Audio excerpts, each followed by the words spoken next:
तो बंगाल और असम में हार के बाद इंडी गठबंधन के नेता इस वक्त परेशान है। कोई वोट चोरी का आरोप लगा रहा है तो कोई ईवीएम को कोस रहा है। तो ऐसे में ममता बनर्जी की तरफ से तो ये कहा जा रहा है कि भारतीय जनता पार्टी ने उनकी 100 सीटों की चोरी कर ली। आपको दिखाते हैं।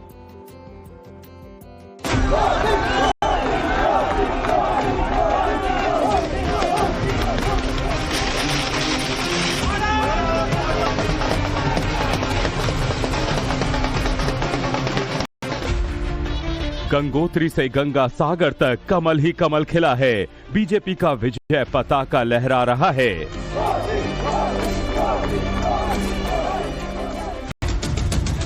बीजेपी जीत का जश्न मना रही है तो विपक्ष टेंशन में है। हार को लेकर तमाम बहाने बना रही है। वोट चोरी और ईवीएम का राग अलाप रही है। बंगाल में ममता बनर्जी सिर्फ हारी नहीं है बल्कि बुरी तरह हारी हैं, क्योंकि ममता बनर्जी तो सीटों की डबल सेंचुरी लगाने का दावा कर रही थीं, लेकिन रुझानों में डबल सेंचुरी बीजेपी ने लगा दी है। इसी सबसे बौखलाई ममता बनर्जी बीजेपी को दानव पार्टी कह रही हैं। ममता बनर्जी आरोप लगा रही हैं कि बीजेपी ने 100 से ज्यादा सीटें लूट ली।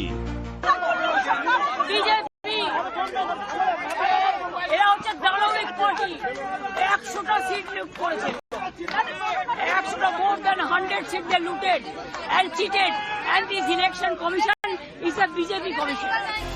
इधर पीएम मोदी का विजय रथ एक के बाद एक जीत हासिल कर रहा है। पीएम मोदी रिकॉर्ड बना रहे हैं तो दूसरी तरफ राहुल गांधी हार का रिकॉर्ड बना रहे हैं। लिहाजा राहुल खिसियाए हुए हैं। राहुल ने एक्स पर लिखा, असम और बंगाल में चुनाव चोरी किए गए हैं। हम ममता जी से सहमत हैं। बंगाल में 100 से ज्यादा सीटें चुराई गईं। मध्य प्रदेश, हरियाणा, महाराष्ट्र और लोकसभा 2024 का जिक्र करते हुए कहा कि वहां भी यही हुआ। चुनाव चोरी, संस्था चोरी, अब और चारा ही क्या है। बंगाल में जिस तरह से बीजेपी ने जीत हासिल की है, विपक्ष की सबसे मजबूत नेता ममता बनर्जी को मात दी है, उससे इंडी गठबंधन में खलबली मची है। खासतौर पर उत्तर प्रदेश में, जहां अगले साल चुनाव होने वाले हैं। अखिलेश यादव जो ममता की सरकार बनने का दावा कर रहे थे, अब उनके लिए यूपी में राह कठिन हो सकती है। लिहाजा वो परेशान ही नहीं, बहुत परेशान हैं। अखिलेश ने एक्स पर लिखा, अब क्या सत्ताधारी राजनीति को पाताल से भी नीचे ले जाएंगे। देश के राजनीतिक इतिहास का ये एक घनघोर काला दिन है। आज पूरा देश आक्रोशित है और लोकतंत्र व्यथित है।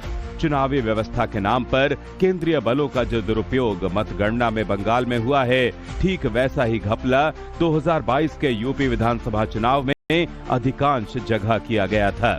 आम आदमी पार्टी भी इस चुनावी नतीजों से बहुत परेशान है। संजय सिंह ने एक्स पर लिखा, ट्रंप ने ईरान से लड़ने के लिए 50,000 सैनिक लगाए थे। मोदी ने ममता से लड़ने के लिए 2.5 लाख सैनिक लगाए। चुनाव हुआ या तमाशा।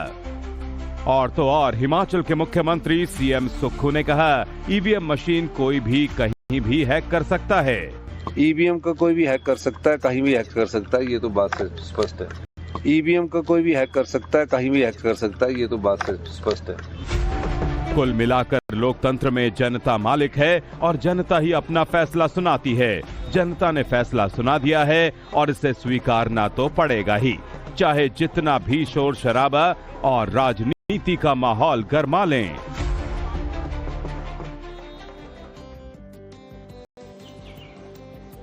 बंगाल विजय के साथ प्रधानमंत्री नरेंद्र मोदी ने उत्तर प्रदेश में 2027 के लिए अब पूरा एजेंडा और टाइट फाइट सेट कर ली है। प्रधानमंत्री ने ऐसा क्यों कहा कि 2027 में समाजवादी पार्टी को महिलाएं ही मात देंगी? आप देखिए रिपोर्ट।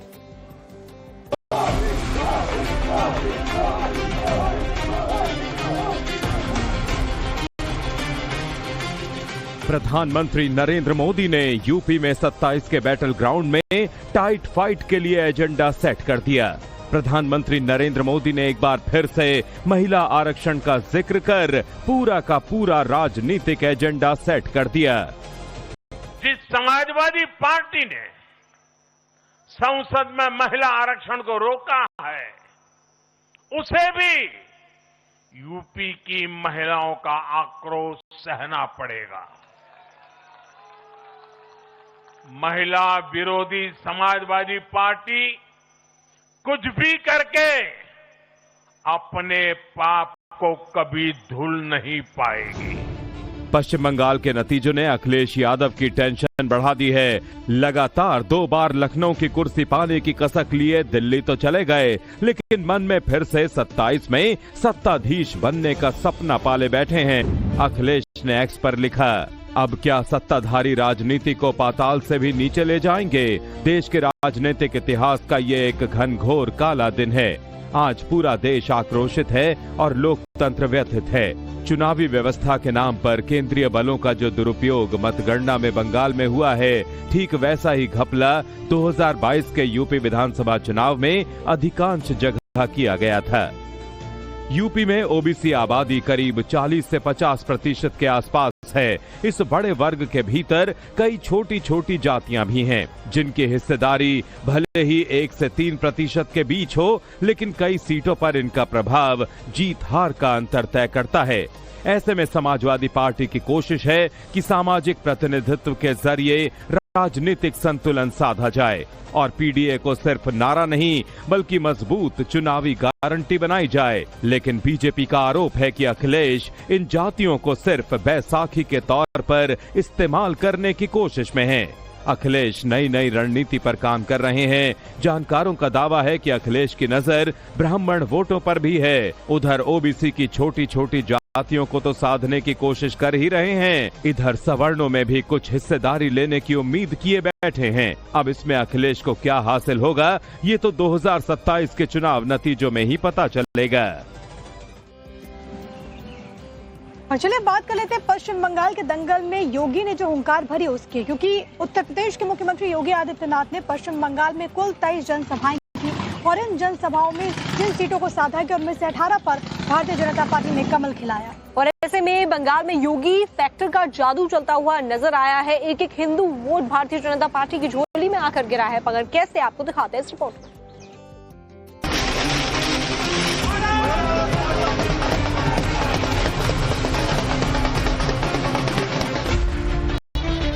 बंगाल में भारतीय जनता पार्टी की महाविजय में हिंदू वोटरों का अहम योगदान रहा और पॉलिटिकल पंडित मान रहे हैं कि योगी की आक्रामक रैलियों, रोड शो और यूपी मॉडल ने हिंदू वोट को कंसोलिडेट करने में अहम भूमिका निभाई। योगी आदित्यनाथ ने पश्चिम बंगाल में चुनाव प्रचार के दौरान करीब 23 जनसभाएं और रैलियां की। इनमें से करीब 18 सीटें बीजेपी के खाते में गई हैं। योगी ने बंगाल की धरती से नारा दिया था, बंगाल की धरती को हमें काबा की धरती नहीं बनने देना है। बंगाल की धरती तो काली की धरती रहेगी, मां काली की धरती, मां दुर्गा की धरती रहेगी, वंदे मातरम की धरती रहेगी और हर हर महादेव का गूंज इस धरा से लगातार चलना चाहिए। सीएम योगी ने टीएमसी के मां, माटी और मानुष के नारे पर भी पलटवार किया था। ये टीएमसी नारा तो देती है मां, माटी और मानुष का, लेकिन आचरण देखो, मां आज बंगाल में रो रही है। माटी घुसपैठियों के कब्जे में जा रही है, मानुष भयभीत है।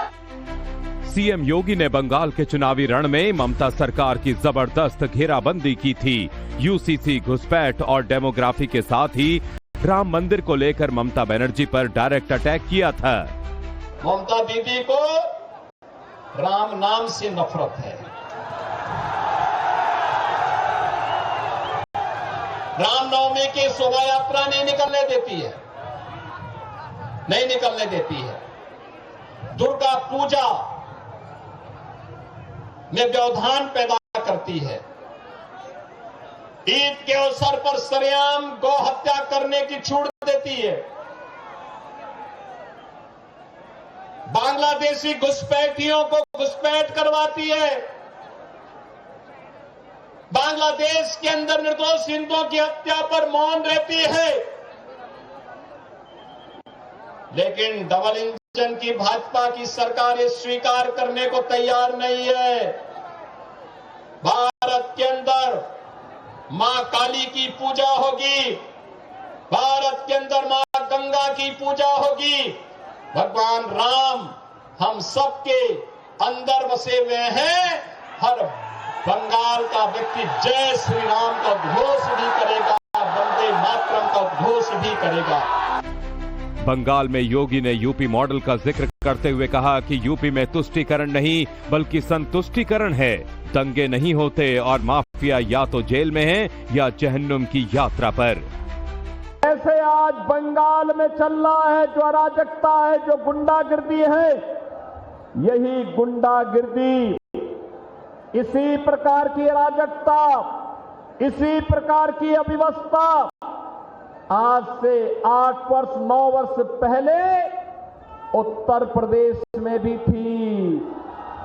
याद करिए, भारत की सबसे बड़ी आबादी उत्तर प्रदेश में हर पर्व और त्योहार के पहले दंगे होते थे, महीनों महीनों कर्फ्यू रहता था और डबल इंजन की सरकार आई।